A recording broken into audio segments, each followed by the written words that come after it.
And when I was young, there wasn't such a thing as plastic waste. There was very little litter in those days.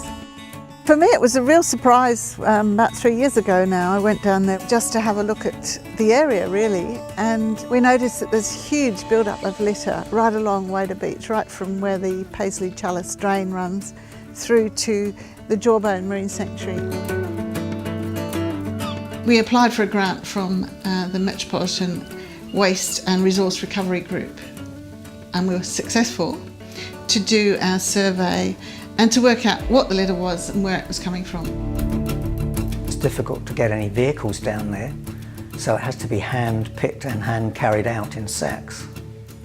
Neil Blake advised us on setting up some of the stations. The idea with Neil's work is that if we have a simple transect method that could be adapted for anywhere around the bay, and also then school kids could pick it up and use it, they can easily do that in the field with a pen and paper.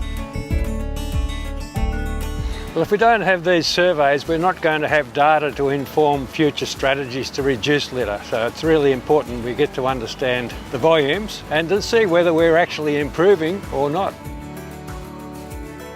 It's critical that we actually get people who are concerned about the same issue talking to each other and sharing their concerns so that we can get a consistent message. I have a 2-year-old and I'd like my daughter to grow up in a world where she can go for a walk in the park or she can go for a stroll down the creek and it's not covered in litter. The Litter Hotspots project at the Port Phillip Eco Centre has been going on since February 2015, and we've been working with a number of groups, and these teams head out on a monthly basis and they send us their data.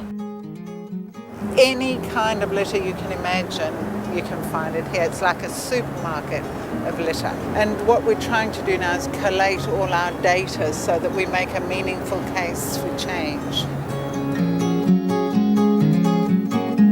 I think educating people empowers them to know that what happens in the suburbs or what happens upstream impacts on the bay.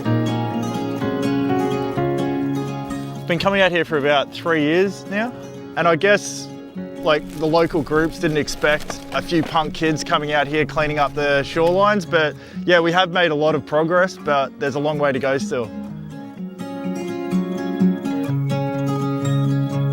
It's one of the last places where there is a reasonable amount of salt marsh around Port Phillip. For us to have the opportunity to go into these areas and look at those birds that we would never normally see is a very precious thing for us, and I think that we all need to work together to keep it.